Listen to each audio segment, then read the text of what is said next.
लोकसभा में पहली बार किसी बिल को पास कराने में नाकाम रही सरकार। जी हां, हम आपको बता दें कि लोकसभा में सीटें बढ़ने वाले बिल पर 54 वोट से गिरने के बाद अब एक सवाल खड़ा हो रहा है। विपक्ष ने इस पर सवाल उठाते हुए कहा है कि सरकार सिर्फ और सिर्फ बीजेपी सत्ता में बने रहने के लिए ऐसे बिल लाना चाहती थी। फिलहाल हम आपको बता दें कि ये बिल पहली बार ऐसा हुआ है कि मोदी सरकार इस बिल को पास कराने में नाकाम रही है।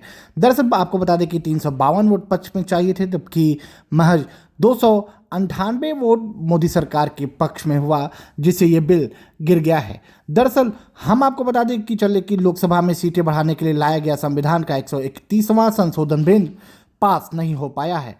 इससे संसद की सीटें 543 से बढ़कर 850 करने का प्रावधान था। लोकसभा में बिल पर 21 घंटे की चर्चा के बाद जब वोटिंग हुई तो उपस्थित 528 सांसदों ने वोट डाले। पक्ष में 298 तो वहीं विपक्ष में 230 वोट पड़े। बिल पास ना कराने के लिए 2/3 बहुमत की जरूरत थी। 528 का 2/3 यानी 352 होता है। इस तरह बिल का 54 वोटों से लोकसभा में ही गिर गया है। दरअसल 12 साल के शासन में यह पहला मौका था जब मोदी सरकार सदन में कोई बिल पास नहीं करा पाई है। जब महिला आरक्षण नई जनगणना के नतीजे आने से पहले लागू नहीं होना, यानी 2029 के लोकसभा चुनाव में इसका फायदा अब नहीं मिलेगा। सरकार ने 2 बिल वोटिंग के लिए पेश भी नहीं किए। हालांकि पहला परिसीमन संशोधन बिल 2026 तो वहीं दूसरा केंद्र शासित प्रदेशों में संशोधन कानून बिल 2026। हम आपको बताते चले, इन तीनों बिलों पर लोकसभा में चर्चा भी हुई, लेकिन 21 घंटे की चर्चा के बाद एनडीए के पास 298 सांसद थे, जबकि 352 वोट चाहिए थे। फिलहाल बिल पर 528 सांसदों ने वोट किया, जहां पर सरकार की 2/3 यानी 352 होता है, लेकिन बिल के समर्थन में महज 298 वोट मिले। एनडीए के पास 293 सांसद हैं। भाजपा सिर्फ 5 अन्य सांसदों को कन्विंस कर पाई। बाकी विपक्ष को विश्वास न होने में असफलता हासिल हुई। फिलहाल 24 साल बाद कोई सरकारी बिल संसद में गिरा है। दरअसल हम आपको बताते चले कि 2002 के आतंकवाद निवारण बिल यानी पोटा के बाद संसद में पारित होने वाला यह सरकारी विधेयक है जो पहली बार पास नहीं हो पाया है। 1990 के संविधान के 64वें संशोधन बिल के बाद लोकसभा में गिरने वाला पहला संविधान संशोधन विधेयक है। दरअसल महिला आरक्षण और परिसीमन आयोग का कनेक्शन क्या है?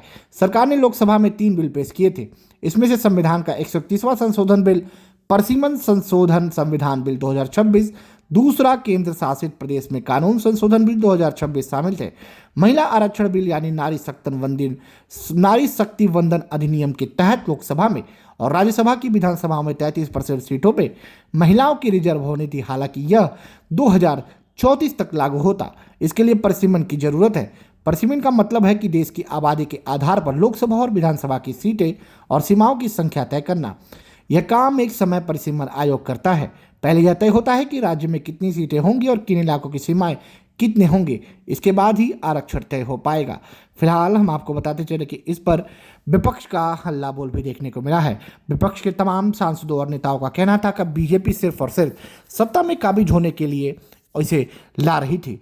विपक्ष का कहना था कि देश के 5 राज्यों में चुनाव है तो बीजेपी ऐसे वोटों से महिलाओं के वोट को साधने की कोशिश कर रही थी।